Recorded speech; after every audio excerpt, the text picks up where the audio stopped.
Well, good afternoon, everybody. Thank you for joining us for this criminal justice section lunch and learn presentation on recent criminal cases in the crypto space. My name is Travis Gary. I am the vice chair of the criminal justice section, and I am counsel with K&L Gates in our Harrisburg office. Prior to joining K&L Gates, I was an executive director for one of the committees in the Senate, the state Senate, and we served as the Commissioner of Bureau of Professional Occupational Affairs under the administration of Governor Corbett. And I've also served as a prosecutor at the local, state, and federal level. I was a chief deputy district attorney, state attorney general, deputy attorney general, and then an assistant U.S. attorney. In my current practice with K&L Gates, I focus on white-collar defense and investigations, public utility law, and complex litigation. And our speaker for today is Peter Lennon. Peter's a very accomplished attorney. He's also a forensic accountant and has a master's degree in finance and economics. He works as a lawyer, a forensic investigator, an arbitrator, a mediator, and he's also a professor of business. And he is going to speak with us on, as I said, recent criminal cases in the crypto space. And Peter, before we jump into your discussion and analysis of some of the cases, I just thought maybe it would be a good idea. We hear about cryptocurrency, but some of us, other than hearing about it and hearing about some of these high-profile cases, really don't understand. So if you could give us just an overview of what is cryptocurrency. Sure.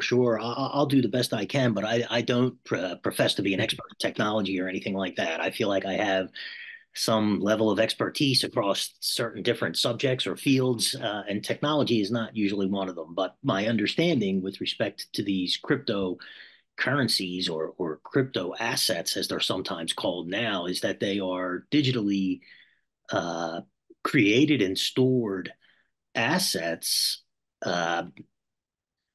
using blockchain technology. And I think that the original sales pitch in support of these cryptocurrencies would, and I think it's instructive to see how the word currency was used, because now I believe they are mostly viewed as a store of value, what we would call in economics a store of value. In other words, like an investment that would hold its value over time, like other assets might. And the original, I think, pitch back in the beginning was that they could also serve as currencies that people would use to buy and sell things online or in a similar fashion. But I do not believe that that has actually come to fruition. I feel like that piece of it has kind of dropped off the map a little bit, and now I think they're just traded the way assets would trade.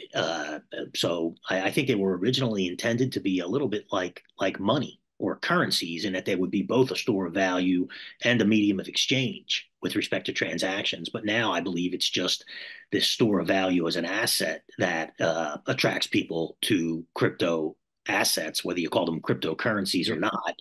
And that has given rise to a lot of interesting things, I think, legally. First of all, how should they be regulated, if at all? And on these exchanges that we're going to talk about a little bit today, that's certainly an issue, because these exchanges are set up to look exactly like stock exchanges and function exactly like stock exchanges. But the people involved in running these are taking a position that they should not be regulated like stock exchanges, because the crypto assets themselves are not actually securities. So the Securities and Exchange Commission would have jurisdiction over securities, and they're taking a position that these are not securities and therefore not subject to SEC regulation the way a normal stock exchange might be.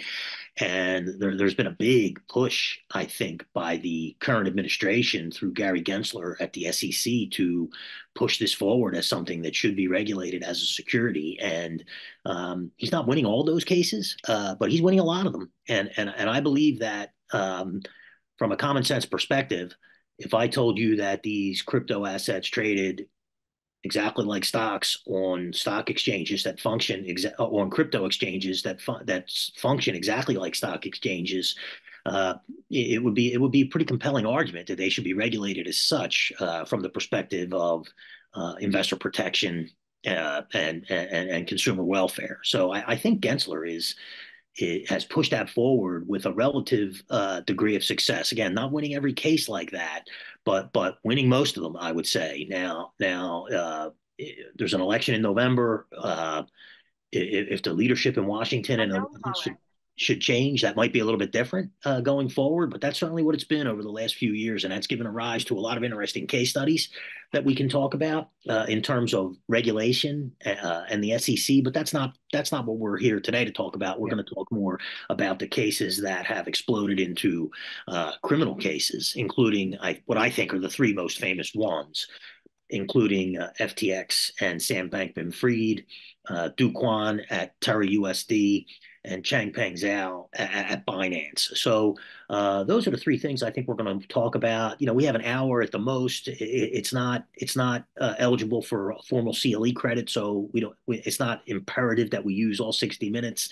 So I'm hoping we would spend at least 45 minutes here, and if we go up to 60, then so be it. So be it. And I was under the impression that we would probably just start with FTX first because that's the most famous one. Well, thank you, Peter. And before we do that, let me put out to the audience that the chat box is open. So if you have any questions, feel free to just type them in the chat box, and I'll monitor that while Peter's talking. And before you jump into, I guess you want to start with FTX.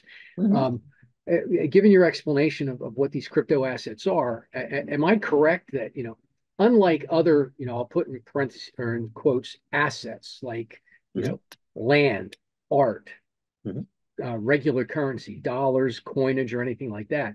These crypto assets are not a physical. There is no physical crypto asset. They're all digital, right?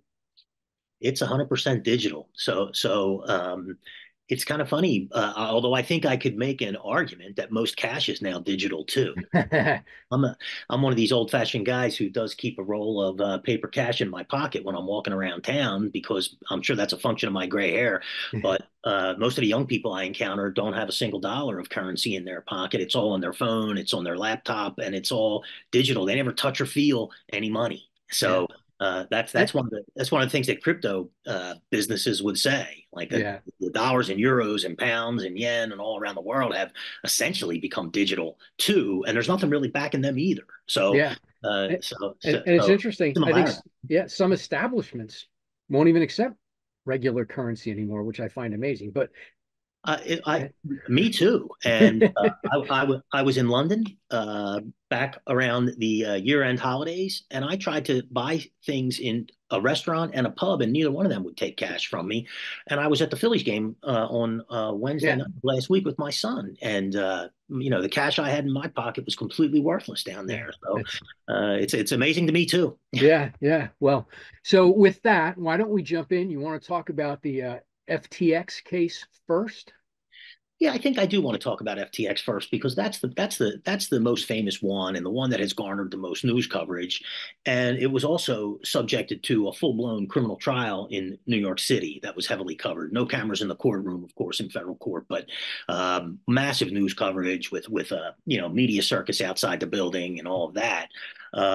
So I think I do want to talk a little bit about FTX first. In my mind, that's the granddaddy of them all. So, and there's a lot of good, interesting issues there that we can talk about, including jurisdiction, extradition, the substantive charges, although just a little bit, and the federal sentencing guidelines, which were much debated with calculations and recommendations from the Bureau of Prisons and the prosecution and the defense that were wildly different, which is not unheard of in a criminal case, but the size of the difference and the spread here was really dramatic. So I think that's something that I also want to talk about and get your views on that as someone who practices in the area of white collar defense as well. So FTX is one of the two biggest, or was, I should say, one of the two biggest crypto exchanges in the world, Binance being the other. Binance being bigger, actually, than FTX. And Binance will be the subject of some of our discussions toward the end of this hour. But we'll start with FTX. So right out of the gate, a few interesting things to me. One being the corporate structure of FTX and some jurisdictional issues related to FTX, because FTX was founded as a limited corporation in the Caribbean offshore jurisdiction of Antigua and Barbuda.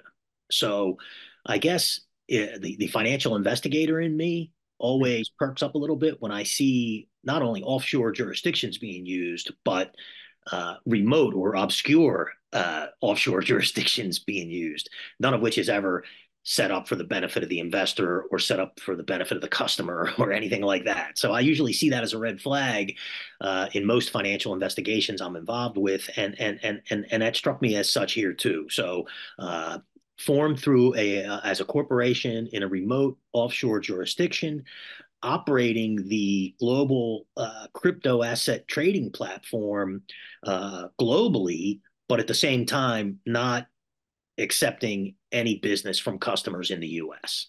So, oddly enough, the massive customer losses that we're going to talk about a little bit when we go into more detail about FTX did not actually involve any losses by US customers, because US customers were prohibited from using the site. So, and again, I believe that is structured that way so that FTX would avoid being subjected to much of the financial regulation that would otherwise apply in a situation like this, including anti-money laundering provisions and financial crime compliance provisions related to the Bank Secrecy Act. So that's probably a big part of it, and that's the way it was set up. So Sam Bankman-Fried himself lived in the Bahamas.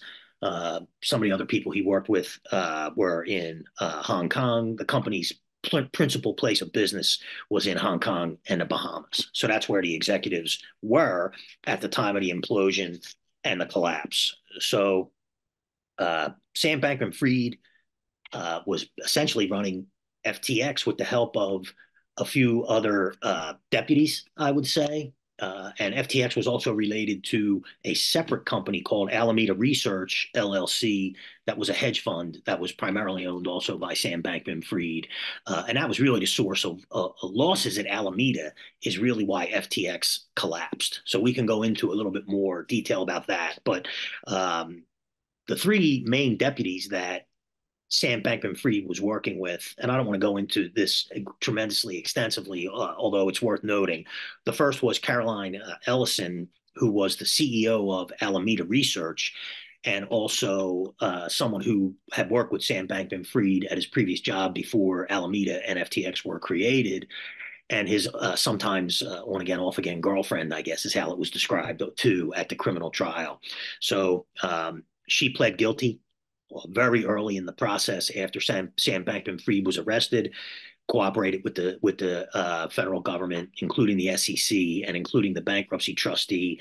And I think recently, within the last few days, filed a sentencing memorandum. She's going to be sentenced very soon, asking for leniency due to her material assistance to the Department of Justice, the SEC, and the bankruptcy trustee. So we'll see what happens there. The other two people were a gentleman named Gary Wang, who was a co-founder of FTX, and also someone who Sam Bankman-Fried went to school with at MIT. And a third person would be a gentleman named Nishad Singh, who was also a co-founder of FTX. They both also pled guilty very early in the process. I think Mr. Wang pled guilty in December of 2022, right after Sam Bankman-Fried was arrested, and Mr. Singh pled guilty 2 months later in February of 2023. So Mr. Wang, I believe, is going to be sentenced on October 30th, and I think Mr. Singh is going to be sentenced on November 20th. So Ellison, Wang, and Singh all pled guilty very early in the process, all gave great cooperation to the government, and are all now looking for great leniency in connection with the sentencing, which is a factor under the federal sentencing guidelines. And I think the government is acknowledging that their cooperation was great and material and of a very great assistance in the prosecution of Sam Bankman-Fried. So they're probably in pretty good shape from a sentencing perspective, as good a shape as anybody can be in a situation like this, I guess I would say. I'm sure they're not happy about the situation. But let's talk a little bit more about Alameda, because Alameda Research LLC, Sam Bankman-Fried's hedge fund, is a major player in all this. It's a Delaware It was a Delaware corporation with operations in the U.S., Hong Kong, and the Bahamas. So no jurisdictional issues with respect to Alameda. It's a Delaware company that was doing business in the U.S. It was a hedge fund trading crypto assets, which is what Sam Bankman-Fried had been doing at his job prior to the formation of Alameda and then subsequently FTX. Sam Bankman-Fried himself was the CEO of Alameda until October of 2021, after which Caroline Ellison became the CEO. And when FTX imploded in November of 2022, Alameda imploded too and filed for bankruptcy in Delaware. So FTX filed for insolvency in the Bahamas, and Alameda filed for bankruptcy in Wilmington, Delaware. So that all happened shockingly quickly. And then the fact pattern really behind this whole thing is that the price of these crypto assets can be very volatile. And Bitcoin being the biggest and most famous one is probably also the best example. So Bitcoin had fallen a lot in value through the fall of 2022, down to a value of about $25,000 per unit in the fall of 2022 when FTX and Alameda collapsed. And this collapse and Bitcoin's the industry leader. So when they collapse in value, the other crypto assets, Ether and others, also go down. They kind of move in tandem in that regard, in a follow the leader type situation, with Bitcoin being the leader. And the problem for Sam Bankman-Fried was that at Alameda, he was using massive amounts of leverage. In other words, massive amounts of borrowed money to make these investments in the crypto assets he was trading through Alameda. And when the value of the assets that he owned at Alameda went down precipitously, he started getting margin calls from the banks. And he was of the view that it was a temporary reduction in price. And if everybody would just hang in with him, when the price rebounded and went back up, everybody was going to get paid in full and everybody was going to make money. If you have any experience using a margin account at your local brokerage firm, what you find out is that they never like that story. If the assets are below the loan and they start making margin calls, they just want to get paid at that point. So the only way for Sam Bankman-Fried to pay them and keep the boat afloat, so to speak, at Alameda was to take assets from FTX and transfer those assets to Alameda. Now, the problem was, at the point in time when that happened, he was in an $8 billion hole at Alameda because of the massive volume of loans he had taken out to trade these crypto assets through Alameda. So he essentially took $8 billion worth of customer assets from FTX and transferred those to Alameda and used that to cover his losses at Alameda to stave off the margin calls. Now, those assets that he took from FTX, also crypto assets. Yes, I believe they only really held Yeah. crypto assets, but it functioned exactly like a stock exchange. Like your account at FTX wouldn't really look different than your account at Vanguard or Schwab or something like that. Although there would be a compliance department at Vanguard and Schwab that would not let the CEO of the company use customer assets for his own benefit, which would obviously be a clear violation of relevant regulations. But at FTX, they're not operating with a full board. They're not operating under a lot of oversight from the board or anything like that. In fact, Sam Bankman-Fried is calling the shots at both companies, and he needs the money at Alameda, or else he's busting out. Like, his losses are just off the charts, and he's an extremely wealthy guy on paper at this point. But it was going to be a train wreck for him personally, and he opted, instead of losing the money, to transferring the customer assets, the crypto assets, from FTX to Alameda. Again, I believe with the intention of replacing it all when the price rebounded. But the problem is that as the price went down, and we've seen this in other instances too, during 2008, the financial crisis, where when asset prices fall in a precipitous way, people start pulling their money out, because they need money too. And the whole thing was really exposed by virtue of the fact that people were trying to withdraw their assets from FTX from their own accounts at FTX.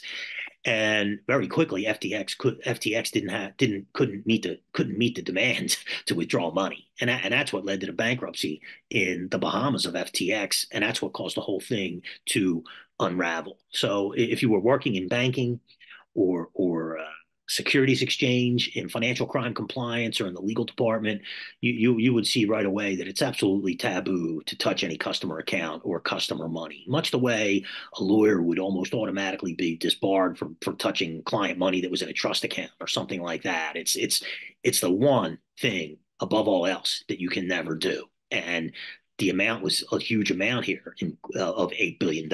So Yeah. that's what all happened.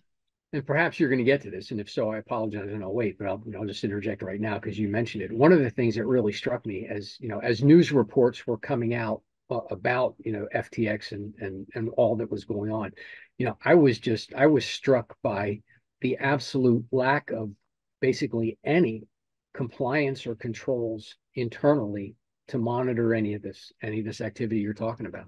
Yeah, this is a good time to talk about that. That's a major part of the problem here because I've worked over the years on a lot of cases involving scandals at public companies, including accounting irregularities and auditing scandals and the like. And it's always a failure at the board level to provide adequate oversight of management. So when I lecture about governance, what I tell people is the board's job, almost the board's only job, is to provide oversight of management, to make sure that bad things are not happening, that are putting the company at risk, especially at risk of falling over completely, which is what happened at FTX. And they usually do that through a system of internal controls over financial reporting, a compliance department that monitors for compliance with applicable laws and regulations, and a risk management department that would make sure that the company's not taking risk that would put the company's very existence into jeopardy. And that can include other things like reputational risk and regulatory risk and litigation risk, but solvency risk, in my mind, would be the primary one. FTX was not a public company. So this is all required by law at public companies, even though there are just countless examples of situations where it's not really happening. FTX is not a public company. So in essence, Sam Bankman-Fried is totally calling the shots, and there's no real oversight from anybody, and he's doing essentially just whatever the hell he pleases, and that is major problem here, because his conflict of interest between FTX and Alameda came right to the forefront when he was losing everything at Alameda, and his only option to keep it afloat was to take customer assets from FTX and transfer it over. And the other three of his top lieutenants who pled guilty all testified at the criminal trial that they knew by mid 2022 that he was doing that, and they knew it was wrong. But he was the boss. It's the same old story that you would see in any criminal case where there's cooperating witnesses testifying. Yeah. And along those lines, I also found it fascinating that given the description that you just gave of the company, that not a public company, not subject to all those controls and regulations, run by an individual who could essentially do whatever he wanted with no oversight. I was struck by how many what you would think were either well advised or informed investors were involved with FTX and ended up losing everything. Yeah, there are two different angles to that, really, because the customers are all outside the U.S. So when FTX files for insolvency in the Bahamas, now they can't get their money out. Like a stay is in place. It's exactly as you would see it here in the U.S. So they can't get their money out, and they lost a fortune because of this, because the values of these crypto assets did recover, as Sam Bankman-Fried was hoping that they would, but the customers of FTX accounts and their assets were frozen in the insolvency proceedings, so they did not reap the benefit of the bounce back in price. So there were massive losses there. And even though Sam Bankman-Fried was not willing to deal with anybody in the U.S. as a customer at FTX for regulatory purposes, he was taking investments from U.S. investors into FTX itself, like selling shares or equity in FTX. So there was two different groups of people who felt the brunt of this for the same reason, because the lack of controls and the lack of oversight. Some were U.S. investors and investors from around the world who actually bought into an ownership interest in FTX. And then on the other hand, all the customers who had accounts at FTX. It was two different things. So there were fraud charges brought against him related to the customer losses, and separate fraud charges brought against him related to the investor losses too. And I believe that was the hook to federal jurisdiction, because they were alleging that he violated the 33 Act and the 34 Act. For securities regulation purposes. So yeah, very interesting. Yeah. the also it's interesting because all the talk we have and all the sort of the mystique about it being a crypto asset case. Mm-hmm. I mean, you could also strip out the crypto nature of the assets involved and really boil it down to it was a fraud case, right? It's a straight up fraud case, and that's exactly right. So I have written defrauding the customers, defrauding the investors. It's a straight up fraud case, and what I find is that even if the substance or subject matter of the case seems like a super complicated thing, at its core, it's really just a fraud case. A lot Yeah. of cases are like that. He's making false representation to the customers about the safety and security of their accounts at FTX, and he's making false statements to the investors in FTX about governance and controls and all of that. It's boilerplate language in these offering documents that turn out to be completely false if a fraud's being perpetrated. So, and that's exactly what happened here. Yeah. And now the case is essentially complete, correct? We're just waiting It is correct. It is yeah. correct, and he's been sentenced, and the people who testified against him at the trial are about to be sentenced. So let's talk a little bit about the jurisdiction and the Yeah. extradition piece, and then we'll go to the sentencing piece. Yeah. So this all happened in November of 2022. Alameda and FTX both collapsed in November of 2022. They both filed for bankruptcy in two separate jurisdictions in November of 2022. And Sam Bankman-Fried was indicted almost immediately in New York in December of 2022, and he was immediately arrested in the Bahamas at the request, I believe, of the Department of Justice in the U.S. And I felt like he was going to tough it out in the Bahamas and fight the jurisdiction and fight the extradition. But none of that happened. He folded his hand pretty quickly in that regard. I don't know why, but it seems there was a lot written at the time about the fact that Sam Bankman-Fried lived a very cushy lifestyle, as you can imagine, both growing up and as a billionaire or an apparent billionaire, let's say, before this happened. And the prison where he was being held in the Bahamas was reported to have been not a very nice place, and I'm willing to accept that as true. And he on top of his cushy lifestyle that he had become accustomed to, he had dietary concerns as a vegan, and maybe even kosher dietary concerns too. But I'm not sure about that piece of it. And he really didn't want to be down there in the Bahamas for a year, fighting jurisdiction and fighting extradition, and probably losing anyway at the end of the day. So he just waived his rights in all that regard and came back to New York voluntarily almost right away and made a plea in court before Judge Kaplan, I believe, in New York, for bail, saying, I'm not a violent person. I'm not a threat to myself or anybody else, and nor am I a flight risk. And the prosecution said, wait a minute. The guy has billionaire status as of a month ago, operating in all these foreign jurisdictions, and was in fact avoiding the United States for the last couple of years to avoid U.S. jurisdiction. Like, if anybody's a flight risk, he's definitely a flight risk.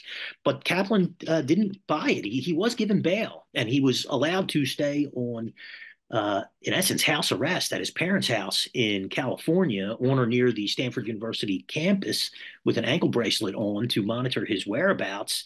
And he blew it in that regard, because he was working with some journalist from the New York Times who was writing a story about his case, and he was sharing personal notes and information he had about Caroline Ellison with the reporter to paint her in a bad light, I guess, in advance of the trial. And when the article came out, the prosecution moved for his bail to be revoked, and Judge Kaplan revoked his bail, and he waited it out the rest of the way pre-trial in custody, and he was never released. He was convicted at the trial. So, I was not part of his legal team. I don't know his lawyers, but Travis, what do you tell your clients about communicating with the press while they're under indictment and on house arrest? I'm guessing you tell them not to do that. Yeah, the same thing you tell your clients about communicating with anybody but you. Don't. Just don't, just don't, Yeah. just don't. But yeah, he just doesn't seem to get it. I guess that's the problem. He's a genius in so many ways, and then almost an imbecile in other ways, unfortunately. And he does have a diagnosis of autism. He did raise that at the sentencing hearing, so maybe there's a medical issue there that I shouldn't be making fun of. But he did some really stupid things along the way, including that. So he lost his ability to be free pending the trial, and then he was convicted across the board at the trial. I mean, it was a washout at the trial. There was no positive thing at all associated with the result. And then we circle back around to the sentencing part of it and the federal sentencing guidelines. So I'm sure you're much more of an expert in this than I am, but and I think that the federal sentencing guidelines in the U.S. put a lot of emphasis on the amount of financial loss in a white collar case, which can sometimes lead to decades in prison or more. If we look at Bernie Madoff, for an example, a $13 billion loss, 150-year sentence, despite being a first-time offender and a 70-year-old man. Although I believe that was almost like a publicity stunt by the court. When you put a 150-year sentence on a 70-year-old man, like what the hell are you really doing? I guess in my mind. So it's an example of how large the sentence can be. But that's a unique case. I agree. But in any event, there were three different submissions made to the court in relation to the SBF sentencing hearing. One came from U.S. probation officials, and they did their own calculation under the sentencing guidelines and told the court that a 100-year sentence would be appropriate based upon the $10 billion loss calculation that was driving their calculation. And of course, Sam Bankman-Fried's lawyers described that as grotesque in court. The prosecutors also submitted their own sentencing guideline calculation to the judge, and they asked for a sentence of between 40 and 50 years in prison with a financial penalty of $11 billion. And they did allege that the fraud victimized tens of thousands of people out of more than $8 billion. So they put the loss figure at $8 billion, which had been reported in the press and set forth in the indictment, which I think was the value of the crypto assets that Sam Bankman-Fried had transferred to Alameda when Alameda was going bust. And they also cited the fact that he showed no remorse for his actions, and he toughed it out to the end at trial, and he completely lost.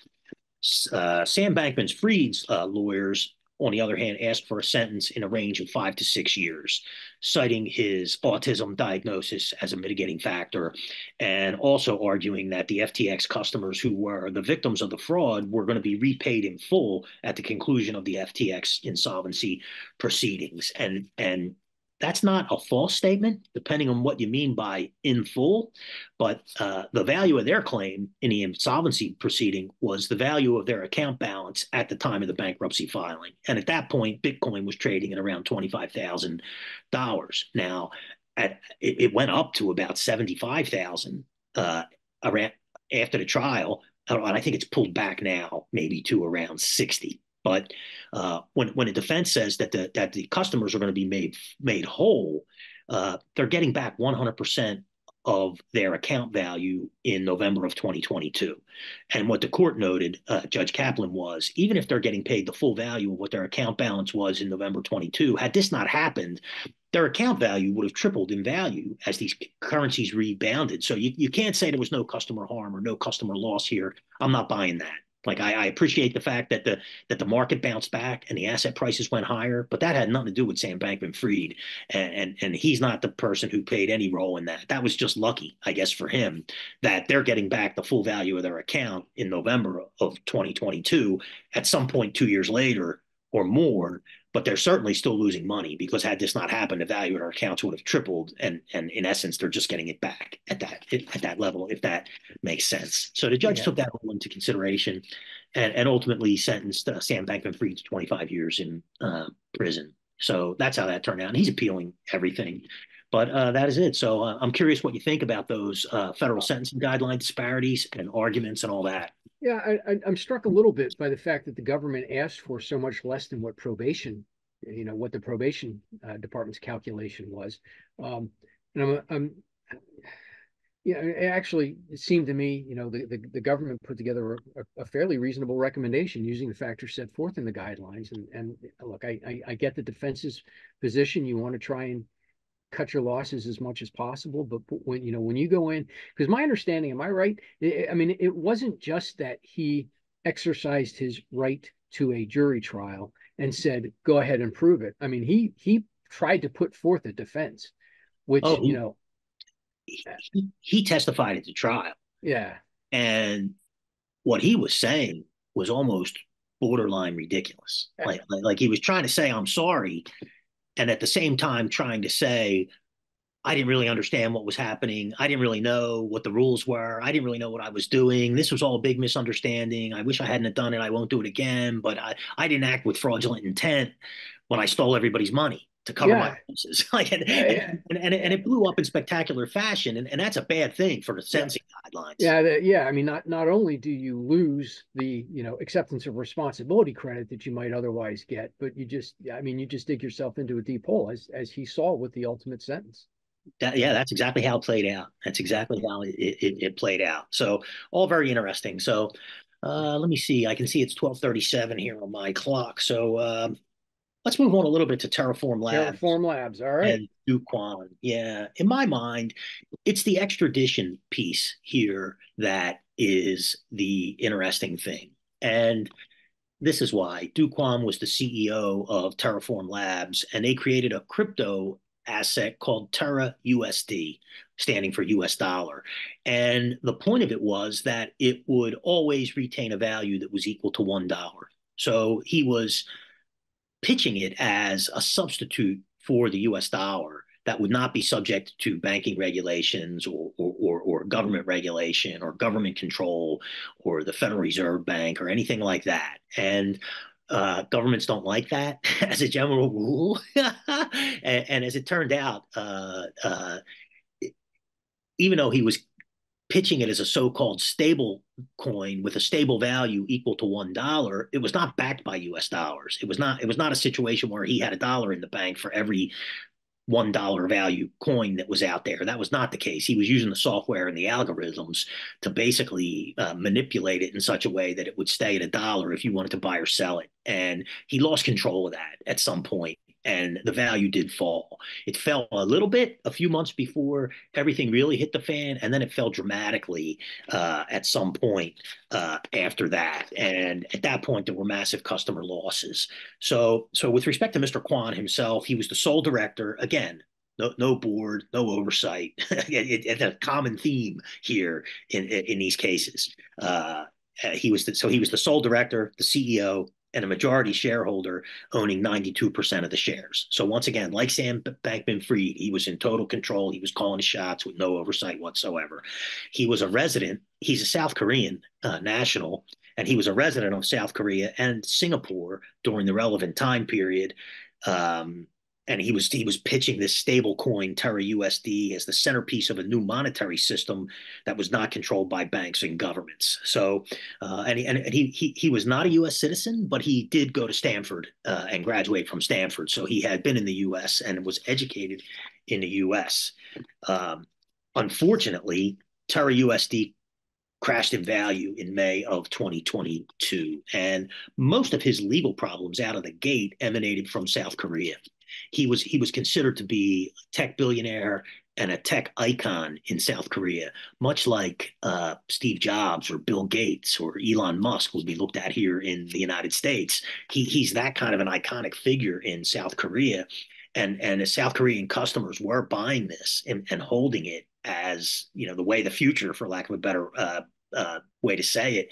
And there were massive customer losses in South Korea. So the criminal cases against him started really in South Korea. And he got wind of the fact that that was happening while he was in Singapore.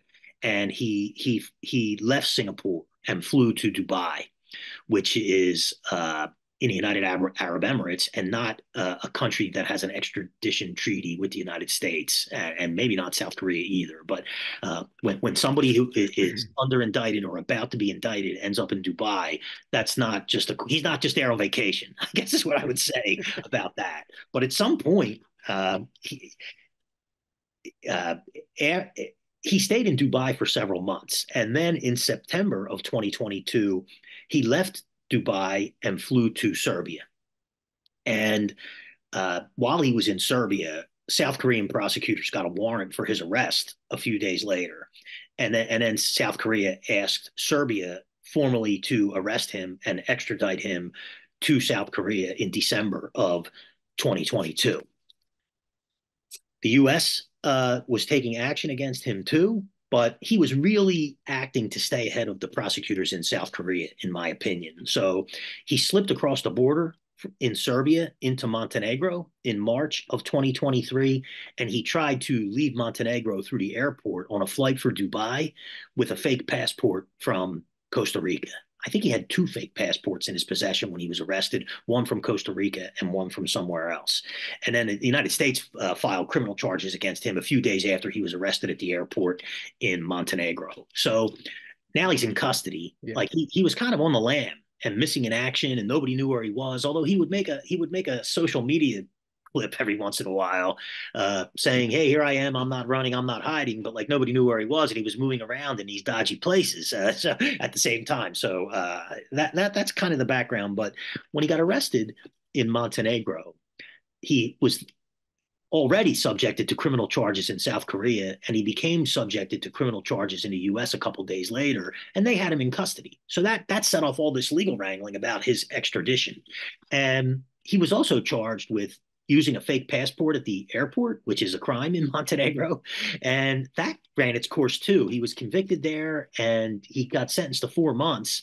So while that was all happening, there was wrangling in terms of extradition, and his extradition case has been up and down through the courts in Montenegro since then, and still not resolved, believe it or not. I think the trial court originally held that he should be extradited to South Korea. On appeal, the Court of Appeals ruled that he should be extradited to the U.S.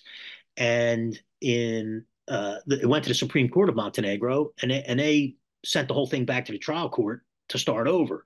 And they issued different decisions along the way back up to the Supreme Court about where he should be sent. But the Supreme Court has it now, and I think people are expecting a ruling any day now. So he served his sentence in Montenegro. That's over, but he's just being held in custody pending the result of these extradition proceedings. So it's all very interesting to me. So I'm just curious what you might think about that. Well, it is. I mean, I think it is fascinating. And we get into, the jurisdictional aspect of it too, with the commodities fraud, securities fraud, and all that. But I want to go back and just ask sort of a basic question. So you've got these crypto assets that we talked about as the underlying subject of the FTX case. Mm-hmm. And those are, while they're not, real, there is no, you can't hold the crypto mm-hmm. asset. Mm-hmm. It is something that, for whatever reason, goes up and down in value. And so, you as an investor, like anything else, you think this asset is going to increase, I'm going to buy some of it. This stable coin is, theoretically pegged at one stable coin equals $1. Yep. Right? Yep. So there's no fluctuation there. No capital gain. Yep. Yeah. And unlike an actual dollar, which is worth $1, because the U.S. government says it's worth $1, or a stock certificate in big company is the paper itself is worthless, but because the company has physical assets, you can say it's worth something. Yeah. So in business law textbooks, it's represented as a claim to the assets of the company. Yeah. Something. So this stable coin notion, as a forensic investigator, mm-hmm. What's the allure of a stable coin? Yeah, that is the question, isn't it? It would have tremendous appeal for money laundering to criminals who don't want to put all their money in Bitcoin and watch the value go from 75,000 to 25. So there are some people out there who value their privacy. With respect to the government, especially in the banking system. I'm one of them a little bit to a certain extent, but that's not enough in my mind to drive the huge popularity in this stablecoin. And the suspicions that the government always has is this appeals to criminals who are trying to hide proceeds of crime, and that's the bulk of the business that's being done here, and that's why they don't like it, and that's why they don't like it. My rudimentary understanding is it's incredibly difficult to track. Yes, that's one of the That's one of the benefits, according to the sales Yeah. pitch. Yeah, Yeah. you'll be hiding from the government. The government won't know what you're doing. If the government sends a subpoena to Bank of America for your account activity, there won't be anything there because it's not money. It's a cryptocurrency. Yeah. Correct. And I'm with you. I think I understand that there are a lot of people who they just value their privacy and they think it's nobody's business what Mhm. they spend their money on. And Mhm. they spend their money on legitimate Yes, expenses and purchases. and the And that's source fine. and the source of their money is Yeah. legitimate, which is the key. Yes. Yes.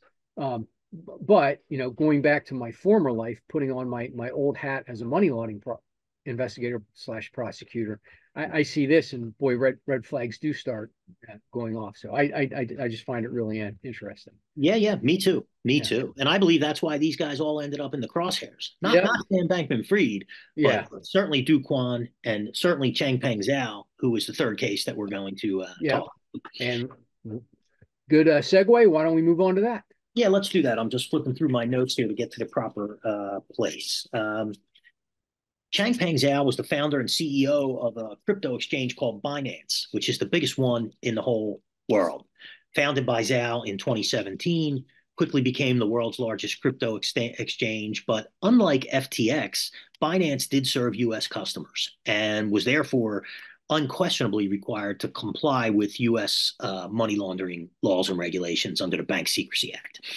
Um, and they started to get into a what's the word, disagreement or a dispute with U.S. regulators, because the U.S. regulators were saying, look, what you're doing here is no different than what any other company in the financial services industry is doing. And therefore, you're subjected to the Bank Secrecy Act and you're subjected to the financial crime compliance requirements and the anti-money laundering rules and all that, which essentially mean, and this has been a hot area of financial regulation for years, not just in the crypto space. The biggest international banks in the world have all been subjected to gigantic fines and scandalous investigations for not doing this. And the reason why is, in essence, we can make this as complicated as we want to, but I try to keep everything simple.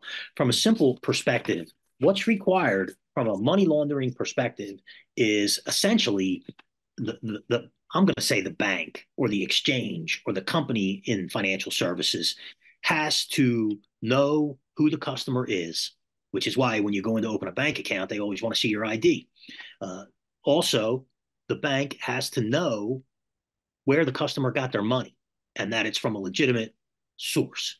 So but the banks are required at the threshold point where the customer opens the account, there are know your customer requirements that they would have to follow to prove the identity of the customer and the source of the customer's funds, that so that it was not proceeds of crime. And then thereafter, they've got to monitor all transactions within the institution for unusual activity. Any unusual activity can be just by virtue of the size of the transactions or the nature of the transactions.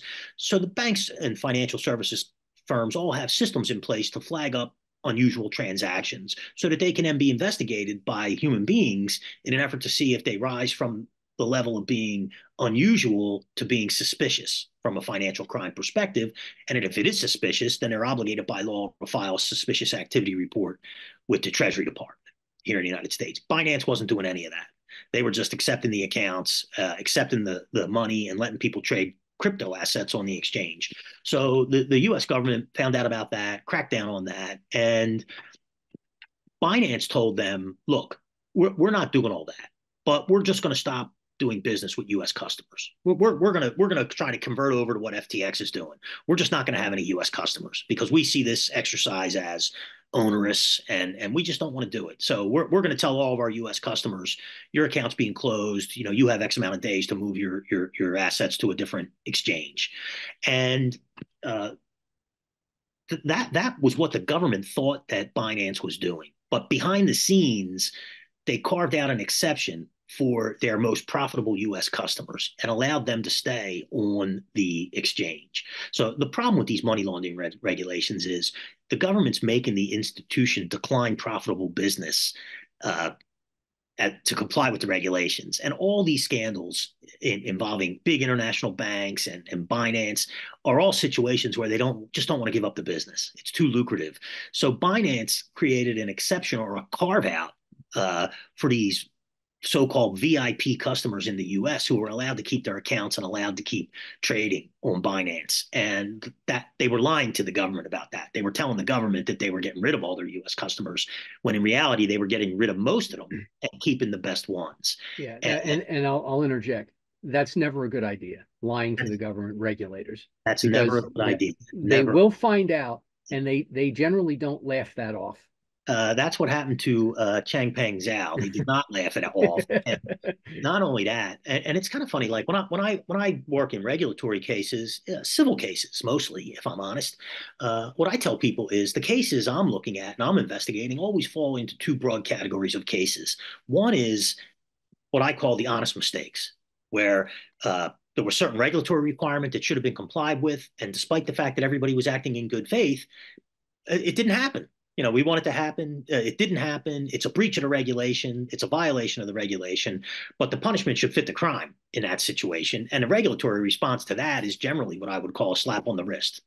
The other broad category of regulatory breaches are the ones that were not honest mistakes, where everybody was not acting in good faith, where they were, in fact, doing it on purpose and lying about it, which is what this turned out to be. That's a whole different kettle of fish. And that's what happened here. So Changpeng Zhao was actually charged in a criminal case by the Department of Justice with violations of the Bank Secrecy Act. And he did plead guilty, actually, to that. Binance was charged too, because he was the CEO of the company, and therefore acting on their behalf. And a bad thing for him too also was that when the government started to get documents related to the case after they were onto it, there were a lot of really bad smoking gun documents in there, where Zhao was saying in text messages and emails and written communications, like, let's just do it anyway. Like, I know it's inappropriate. I know we're not telling them the truth. Let's just do it anyway. So as another caveat here for potential client representations, doing it in writing is really, really bad, really, really stupid.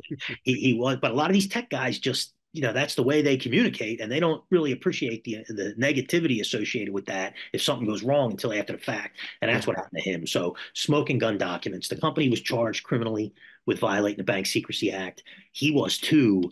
I think the company pled guilty and paid a $4 billion fine.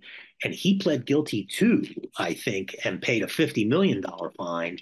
And then went through with a sentencing hearing back in the spring, where he was arguing for no jail time. He accepted responsibility. He admitted what he did was wrong. He cooperated them by pleading guilty. The company pled guilty. But the government just said that, these documents are so outrageous and they show that he acted with such fraudulent intent that a prison sentence was appropriate and necessary, and he was sentenced to 4 months in prison. So, he's another one of these tech billionaires who lives the cushiest of possible lives. I'm sure 4 months at Club Fed is not fun for him, but nonetheless, it's not 25 years either. And I think he's scheduled to be released at the end of the month on the 29th of September. Yeah, and it's just, as we go through these, it strikes me that the common thread to all of these is, it seems, although we talk about the crypto assets and the crypto world, and for so many people that they just can't wrap their arms around it, or they say, oh, I don't understand the technology, and we can't figure it out. I get all of the issues associated with what are they from the regulatory perspective. Do they count as securities? Are they, can they be commodities, or within the existing regulatory structure of all the different governmental entities that want to have a hand in regulating this? What are they? And I get that's an issue, but when you look at some of these criminal cases, what it comes down to, none of these cases revolve around any inherent badness of the crypto assets. It's all just fraudulent behavior that you could apply to any kind of other asset. Yeah. Yes. Like you said earlier. I mean, Yes. these are, these aren't bad cases because crypto's involved. These are bad cases because bad people were involved doing bad things. Yes, doing bad things, and that's exactly right. If we replace the word, if we told this exact same story again and replaced the word crypto with stock, Yeah, it wouldn't change any of the legal issues. None at all. Yeah. In these criminal cases. Yeah. It's bad people doing bad things that are clearly illegal, and it's easy to see why. And it's funny, what you were saying about that reminded me. When I was a young lawyer, I was working on a case up in Boston, and a lawyer up there said to me, "Pete, let me tell you something. There are no new frauds, just new fraudsters." And Yeah. and that makes me think exactly what this is. Like these what these guys are doing, they're far from the first ones who have done it. Yeah. It's common actually over the decades, but they're the first ones to do it in the context of crypto. But that doesn't change any of the rules. That doesn't change any of the charges, the sentencing, or anything like that. It all really does fit within the four corners of a pre-existing system, even though crypto is something that didn't really exist a few years back. So it's the same general principles and concepts of governance and internal controls and oversight of management and transparency and disclosure and things like that. It's all the same issues that you would see in a typical white collar case involving a stock fraud, perhaps, but it's crypto instead of stock. But that doesn't really change any of the rules.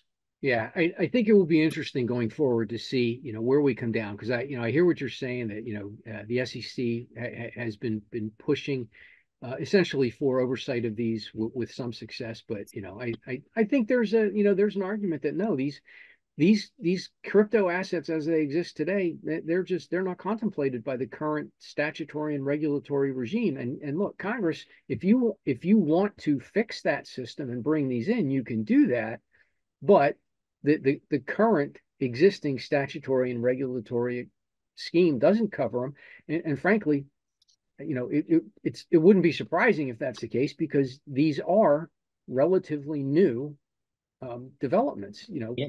30 years ago, you said cryptocurrency, crypto assets, nobody would have any idea what you were talking about.